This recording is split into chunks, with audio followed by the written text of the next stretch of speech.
So I did it. I just registered for a pottery class. I've been wanting to do a pottery class for a while, but summers are just way too busy. I always try to pack so much for the summer, but pottery classes are indoors, and so I try to do those kind of activities like in the winter, in the fall, when it's cold outside and I don't spend as much time outside.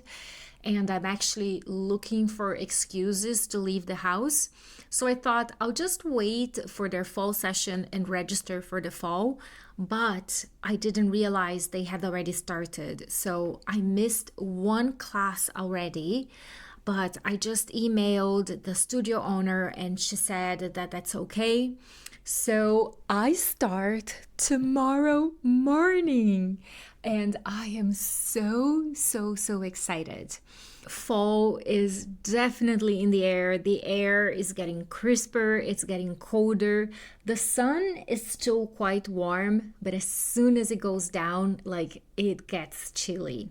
I love this time of the year. It just feels so cozy and it's not that depressive, cold, dark days like we have in the winter. So it's definitely a very magical time of the year. And I love to do things that are seasonal. So tonight we are going to make some apple cider and my daughter and I are going to watch some Gilmore Girls together. That's a tradition. Every year we watch Gilmore Girls together.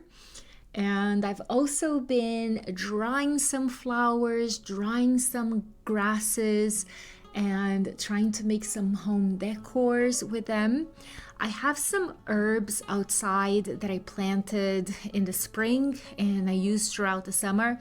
I know they're gonna die very soon, so I'm thinking I should dry them. So I might do this either today or tomorrow.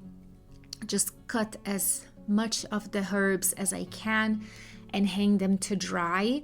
I don't want to hang them in the kitchen where there is a lot of sunlight. I heard that especially if you want to keep the property of the herbs, like especially the medicinal properties, that you should dry them in a dry, cool, and dark environment. So I might hang them inside my pantry, or even if I hang it in my front room that doesn't get a lot of sunlight, I think it should be okay.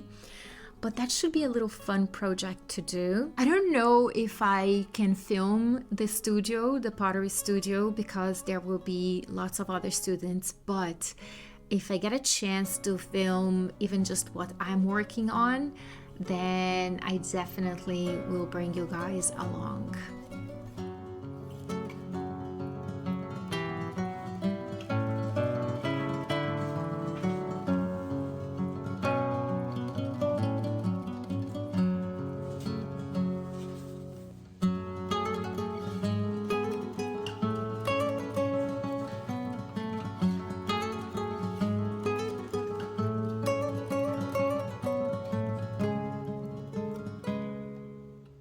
Also, guys, if you are looking for a good read for fall,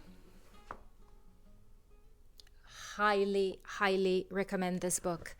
This book was written by a virtual friend of mine, Jessie, and she also has a YouTube channel called Planning for Adventure. And her channel is about her journey living life with chronic illnesses and trying to live a life full of adventure and family fun in spite of all her challenges. I'll leave the link to her channel in the description below if you want to check it out. I highly recommend. Her vlogs are always so much fun and positive. And she wrote this book. I had no idea she was writing a book, and when it came out, I'm like, I need to check this out. It is a fiction, it is a novel, and it takes place in the fall. So I think it is the perfect time of the year to read this book. If you're watching this video at any other time of the year that is not fall, I still highly recommend that you pick it up. But It is perfect for fall. And you guys know I've been trying to read more. I was off reading for a really long time because of my concussion and I had difficulties concentrating and reading. But this is a beautifully written book. I've just started the other day and I'm already like only have like this left over.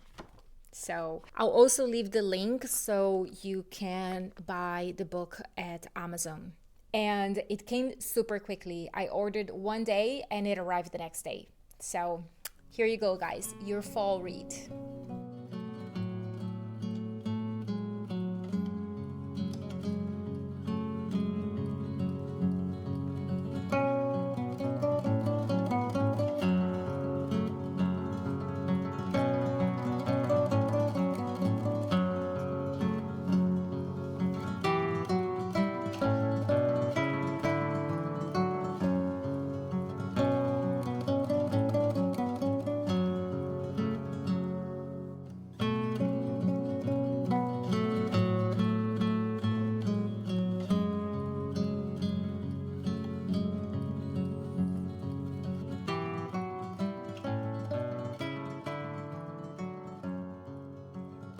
I dried these flowers like, I don't know, 3, 4 weeks ago. And I've never dried flowers before. This is my first time experimenting. And some turned out so beautiful. Some didn't turn out too well. Like this white one is kind of disintegrating, falling apart a little bit. This one here, I don't know, the petals kind of like shrunk. So, but I guess that's what it is. Like when you dry, things do shrink. These here, I really like how weird they turned out. They are not at all like what the flower looks like, but I think you can make some pretty cool art with that. But my favorite is the rose. Look how gorgeous that is. And I also did the bud. Where is it?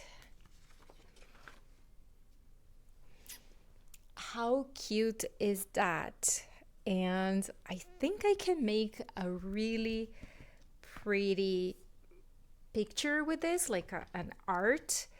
I'm gonna go to Value Village and see if I can get some kind of old frames that I can repurpose and make a little flower art. I really excited about doing this with leaves. So tomorrow I'm gonna go for a little bit of a walk in the forest and see if I can get some leaves that I can dry. And I would like to dry a mixture of colors, see if I can get, some green, yellow, orange, red, and see how those turn out. I might need to use a book to press because I don't think, yeah, that might be okay for most leaves like this size. But if I'm doing the stem as well, then I think I might need a bigger surface. So I might need to use like just lots of heavy books and regular paper, or I think people use parchment paper as well. So yeah, those are kind of little fun projects, arts and crafts to do in the fall. I'm not quite sure what I'm gonna do with all of them, but it's just fun making it. It's just fun experimenting.